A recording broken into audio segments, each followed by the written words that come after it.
Hi class, it's me. All right, let's get to our book today. We are on chapter 5.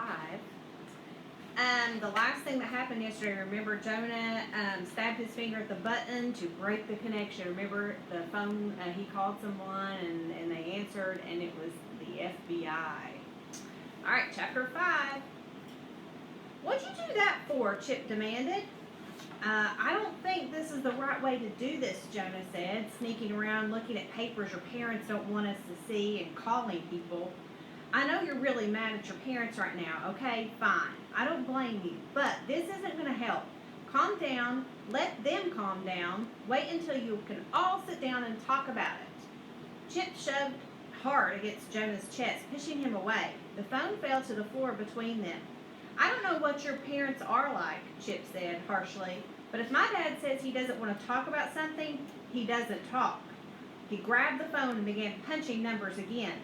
Okay, so maybe family therapist was out as a future career option for Jonah. Maybe you should talk to one of the counselors at school or something, Jonah said. Chip kept punching numbers, stabbing them even harder now. I'm not crazy, he insisted. I never said you were, Jonah countered. He guessed Chip had hit about 5 of the 7 numbers for James Reardon now. But tell me, what do you think the FBI has to do with your adoption? Chip stopped hitting numbers. Jonah eased the phone out of his hands. He pressed the button to hang up. Think about it, Jonah said. This Reardon guy probably doesn't have anything to do with you. That post-it must have been on some other paper in there. Maybe, is your dad a spy or something? He's a stockbroker, Chip muttered. He cleared his throat. If he was a spy, he'd probably be on the terrorist side. Maybe he's secretly working for the government, Jonah said. Maybe he's like a double agent and he's pretending to launder money for some terrorist. But really hoping he's reporting everything to the government. And maybe if you call this number and blow his cover, like 5 years of secret agent work will go to waste. And they'll have to start all over again, and it will be all your fault. Jonah had seen a movie once where something like that had happened. You think my dad's a hero? Chip asked. Fat chance. But he didn't grab the phone back to begin dialing again. He just stood there looking lost.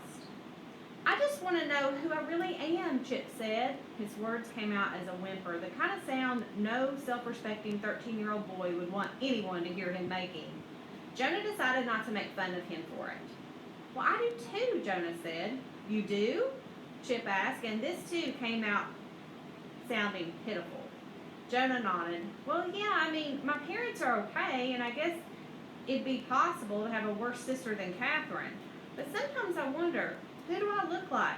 Are my birth parents good people who just kind of made a mistake?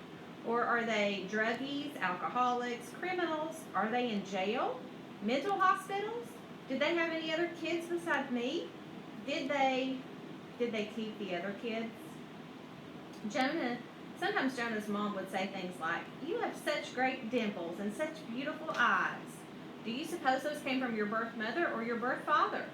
Or, you're so good at math. I wonder who you inherited that from. It annoyed him because he knew those lines came straight out of the adoption books. And generally, people whose lives were going great, NFL quarterbackers, rock stars, famous actors and actresses, genius scientists, generally, they didn't give up their kids for adoption. What bad things had he inherited along with the eyes and the dimples and the ability to glide through 7th grade math? Chip was nodding. Monday morning, he said in a hoarse voice, when I walked into school, I kept looking around thinking, I could have a brother or sister here, and I wouldn't even know it. So I stared at everyone, looking for curly hair and long skinny legs and nostrils that flare out. Is that why you walked into the wall on the way to lunch? Jonah asked. Yeah, Chip said. He sounded embarrassed. Jonah eased the post-it note out of Chip's hand. He waved it slightly in front of Chip's eyes. This isn't any good, Jonah said. No matter what, you're always going to have some more questions. How do you know? Chip challenged him. Have you ever tried to get your questions answered? Okay, that was really short. So let's read chapter 6. It's about this, maybe just a tad longer, but that was super short. All right, it was Cincinnati chili night. Mom liked to have themed dinners ever so often, and lately she'd been on a geographic kick. Spicy New Orleans jambalaya one week, thick New England clam chowder the next, authentic, she said, Mexican hot tamales the next. At least Cincinnati chili was fairly normal, though Jonah failed to see the point of putting chili on top of spaghetti, when ragu worked just as well. Do you think? He started to say, but everyone was passing around the containers of shredded cheese and chopped onions, and no one seemed to hear him. A few minutes later, while Catherine was chewing and actually had her mouth shut for once, he tried again. You know how you've always said that if, and Catherine finished chewing. I almost forgot, she exploded. Guess who says she's trying out for cheerleader next year? Do you mind? Jonah asked. I was talking first. Catherine took a gulp of milk. Okay, go on, she said, but hurry up because this is really funny. All right, Jonah said with this injured dignity. What I was saying, he swallowed hard. Would you just spit it out? Catherine demanded. Jonah glared at his sister. He could hear Chip's question echoing in his head. Have you ever tried to get your questions answered? What was the name of the adoption agency where you got me? He blurted. For a moment, it felt like he'd thrown a grenade out into the center of the table. Even Catherine was speechless for once. Then Mom smiled. We've told you that before, but I guess you forgot, she said. It was called Hope for Children. Awfully, I know, but it felt right to us then. Because we had so much hope. And that was all we had. Until, okay, Jonah said quickly, because he could tell she was about to launch into that miracle story, the call out of the blue, the week before Christmas, everything we wanted. He didn't have the patience for that right now. Not when he had so much to think about. Hope for Children was a stupid name. But he was relieved somehow that it wasn't the Happy Family Adoption Agency, the same one that Chip's family had dealt with. This made the matching letters about being one of the missing seem more like a coincidence, more like an ordinary 7th grade prank. Dad was wiping his mouth with his napkin. Was there anything else you wanted to know, Jonah? He asked in a voice that was trying way too hard to sound casual. It was almost as bad as the time Dad had said on a fishing trip, you can ask me anything you want about anything. Jonah couldn't decide what to ask.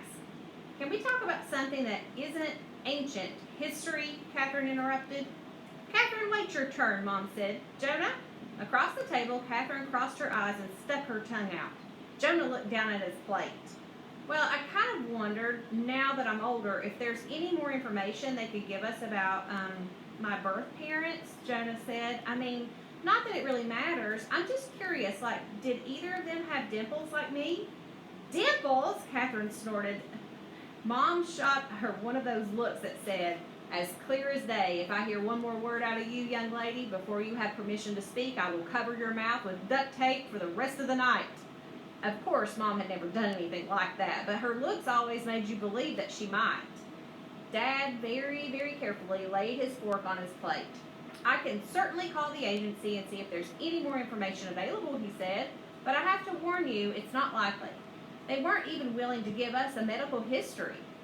Not that we minded, Mom added quickly. We were just happy to get you. Now, Mom and Dad were both beaming at me, stereo smiles. Jonah kicked Catherine under the table. Tell your stupid cheerleader story, he muttered. Later that night, while Jonah was sitting at his desk doing his social studies homework, oh, good Jonah, Catherine shoved her way into his room. Don't do this, she said, standing dramatically in this doorway. What? Social studies? Catherine cast a glance over her shoulder. She stepped aside and eased the door shut behind her. Then, almost cautiously for her, she sat down on the edge of his bed. No, you know, she said, the whole adopted kid search for identity thing. Jonah pressed his pencil down too hard on his book, and it snapped. The lead snapped. He dropped the pencil and whirled around. What's it to you? He asked. Hey, I'm part of this family too, Catherine said. No, duh. He thought about snarling. Of course you are. You're actually related by blood. You belong more than I do. But that wasn't a very Jonah thing to say. It was like all those cruel things Chip had been saying about his dad all afternoon. And there were Chip being, that were just Chip being mad, and surely couldn't be true. He decided to stick with no duh at his best comeback. Catherine rolled her eyes. Look, she said, it makes them mental. Every time you bring up the adoption of your birth parents or anything like that, they start shuffling around and being so careful. Like, now, Jonah, she dropped her voice on octave in a pretty decent imitation of Dad. I can certainly call it the agency. We'll do anything we can. We would never want your adoption to impede your self-actualization. Whoa, where had Catherine learned a term like self-actualization? So what, Jonah said, and why is it my fault? They're the ones who always bring up the story of how they got me, blah, blah, blah, blah, blah. Call out of the blue, blah, blah, blinding rainstorm the night we picked you up. Catherine giggled. Then she leaned forward and her eyes round and earnest. Yeah, but see, that's the past, she said. That's the beginning of the story of them having kids. It's their story with you. It's like them telling about giving me Barbie stickers to get me potty trained, or telling about the time I threw up in Mom's purse. Jonah snorted, remembering that had been funny. Catherine eyed him suspiciously. You haven't told anybody at school those stories, have you? She asked. No, why would I? Who cares? Catherine nodded approvingly. You better not, she said. She glanced toward the door once more. When you start talking about wanting to know more about your birth parents, that's different. You know what they're doing down there right now, don't you? They're reading those books again. Jonah didn't have to ask which ones she meant. They're trying to figure out what they're supposed to say so you don't start acting out and using drugs and flunking out as your cry for help. Jonah realized that Catherine had probably read Raising the Well-Adopted Child, or Just an Adopted Child, and Adoption Without Secrets, too. I'm not going to do any of that stuff, Jonah said. That's crazy. Yeah, well, so is getting all worried about your birth parents, because Jonah, now she was leaning so far forward she was only inches from falling off the bed. Your birth parents don't matter. You are Jonah. They could have dimples, or they could have 3 eyes apiece and 6 fingers on every hand, and it doesn't change a thing about you. Jonah kind of thought that might be impossible. 12-fingered, 3-eyed parents having a 10-fingered, 2-eyed kid. But he wasn't sure. Genetics had never been a big interest to him. That's easy for you to say, he muttered in half a huff. You can look in a mirror and know exactly where everything came from. Eyes brown like Mom's, nose ski slope like Dad's. I do not have a ski slope nose, Catherine protested. It's classical. She turned sideways as if modeling. Classical ski slope, maybe, Jonah said. It is not. Never mind. Catherine waved her hands in front of her face like she was trying to erase the nose debate. This was a miracle, Catherine backing away from an argument. What I meant to say is that doesn't matter either. If you're going through some adolescence who am I phase, it's not because you're adopted. Everyone goes through that. I don't know who I am either.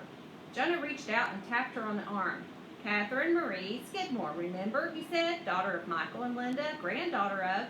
No, I mean, who am I really? Catherine interrupted. Like, next year when we can try out for things, do I want to be a cheerleader or a basketball player? Do I want to thank Catherine Skidmore, airhead, but what a great person, and Catherine Skidmore, what a jock. Jonah was torn. He wanted to tease regardless. It'll be airhead definitely. Not someone that's pretty. But he also kind of wanted to offer some profound, big brotherly advice along the lines of, Catherine, you idiot, it's what you are that matters, not what people think you are. He was safe from making a decision because someone knocked on his door just then. Both he and Catherine jumped guiltily. Is this a private party or adults allowed too? Mom called from the hallway. Catherine shot Jonah a glance that said, see, I told you they're in acting mental. Jonah frowned at her and called out, come in, to his mother. Mom pushed open the door but still stood there a little hesitantly. That Cincinnati chili took so long to make, chopping all those onions, I totally forgot. You got some mail today, Jonah, she said, holding out a white envelope. Jonah felt a nervous twitch in his stomach. Mom walked across the room and laid the envelope on his desk, beside of his social studies book. Once again, there was no return address. It was just a plain, ordinary, unmarked letter addressed to Jonah.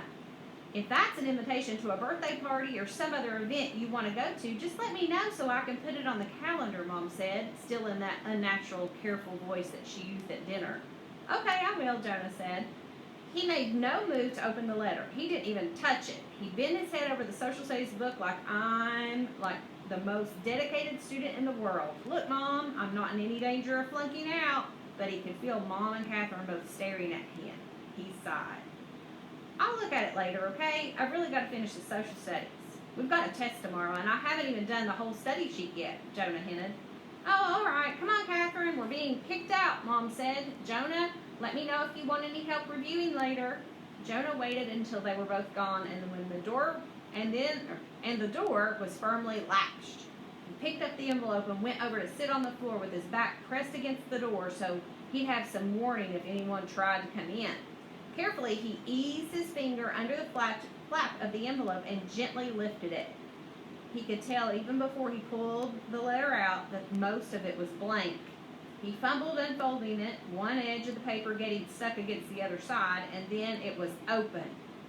He flattened the paper against the floor so he could see every word all at once. There were 7 this time. Beware! They're coming back to get you. Ooh, somebody's coming to get him. So, I wonder if it's his birth parents. It's kind of a scary way to say that they want to meet him, don't you think? Or maybe it's somebody else. So, I'm sure he's probably very nervous about that letter. I wonder if he'll go see Chip.